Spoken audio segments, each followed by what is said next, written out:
हर हर महादेव, श्री शिवाय नमस्तुभ्यम। आइए आप लोग को बताते हैं पार्थिव शिवलिंग कैसे बनाएं और उसका निर्माण कैसे करें। चलिए बताते हैं। पार्थिव शिवलिंग विसर्जन नियम संपूर्ण विधि बताएंगे आपको। पार्थिव शिवलिंग की मिट्टी ऐसी जगह से लाइए जहां किसी भी प्रकार की गंदगी ना की गई हो। मिट्टी किस प्रकार की हो और उसमें पानी कैसे मिलाना चाहिए। मिट्टी को घर में लाएं तो पहले तो उसको गंगा जल से शुद्ध करिए, और अगर ये जल नहीं है तो जल में थोड़ा सा इत्र डाल दें, और इत्र भी नहीं है तो मिट्टी में थोड़ा सा दूध डाल दें। अगर दूध भी नहीं है तो बेलपत्र को डाल दें, जल में शुद्ध हो जाएगा। जिस आप मिट्टी लाए हो उसी दिन जल का छींटा दे दें मिट्टी पर, ताकि मिट्टी शुद्ध हो जाए। और फिर आप कभी भी मिट्टी की शिवलिंग बना सकते हैं। शिवलिंग को आप अगर बना रहे हैं तो ब्रह्म मुहूर्त में मिट्टी को गला दो। किस जल से गलाया जाए, आइए जानते हैं। आप अपने रसोई घर में जो मटका रखे हो उसके नज़दीक एक कलश को ताज़ा भर भर के रख दें।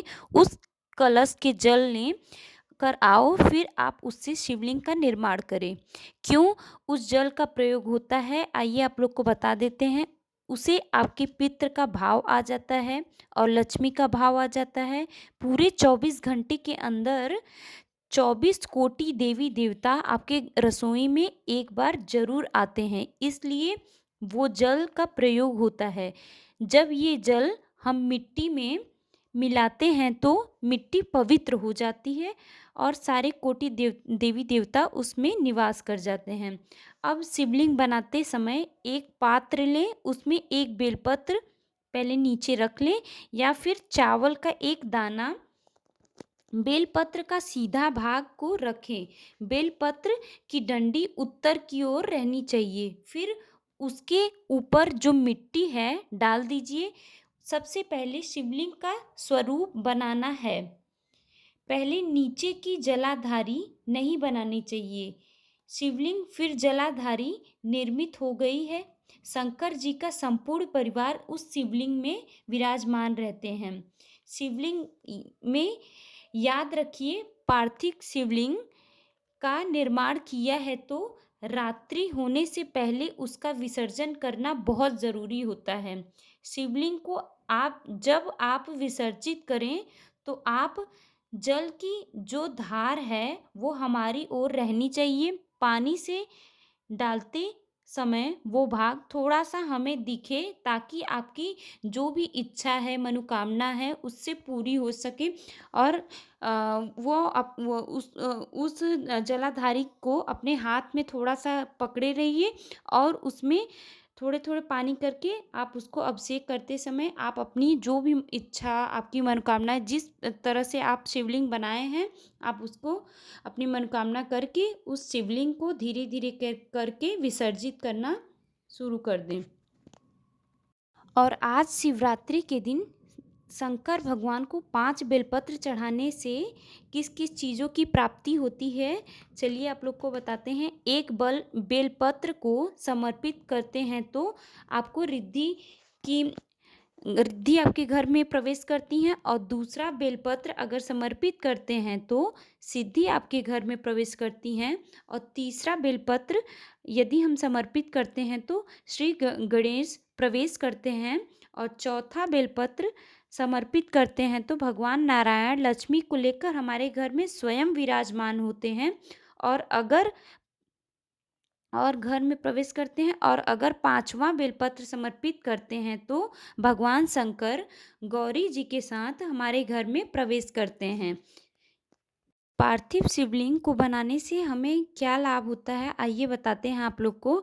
आपको अगर लग रहा है मेरे ज़िंदगी में बड़े कष्ट में बीत रही है, बहुत तकलीफ चल रही है, तो किसी भी वृक्ष के नीचे, गमले में या घर में पार्थिव शिवलिंग बना ले।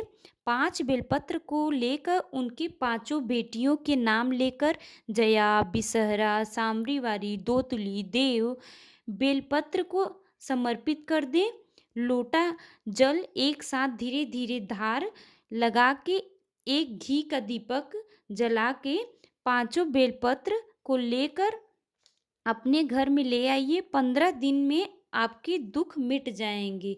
हर हर महादेव, श्री शिवाय नमस्तुभ्यं। और आप अगर कर्ज से मुक्ति पाना चाहते हैं तो इस शिवरात्रि को आप शमी के पत्ते को 21 हो या फिर 11 हो या 51 सावन के महीने में 10वीं तिथि को उसको शहद में डुबोकर शंकर भगवान के शिवलिंग को उसको श्रृंगार करो। उसको चढ़ाना नहीं है, जब शहद में डूब जाएगा तो वो दीपक तो वो चिपक जाएगा। इसलिए शिव का श्रृंगार करो। क्या होगा, इससे आपके कर्ज बहुत जल्दी से जल्दी मुक्त हो जाएंगे कर्ज से आप।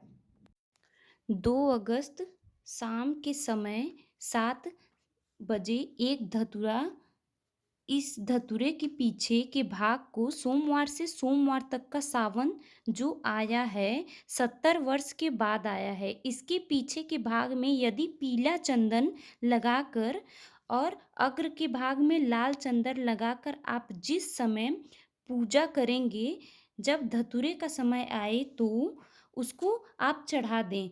आपके घर में जो किसी भी प्रकार की तकलीफ चल रही है तो आपके घर में सुख समृद्धि ज़रूर आएगी।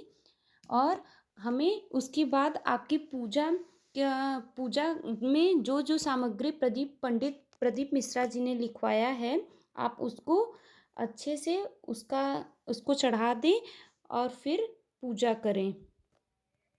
और हमें जब भी शिवलिंग हम लोग पार्थिव शिवलिंग बनाएं तो उसमें शेषनाग को ज़रूर बनाएं। इससे हमारे घर में सुख समृद्धि बनी रहती है। और उसके बाद हमें नंदी जी को भी बनाना चाहिए। और आगे आने वाले वीडियो में आपको मैं नंदी जी के भी थोड़े से वीडियो निकाला हुआ है दिखा दें।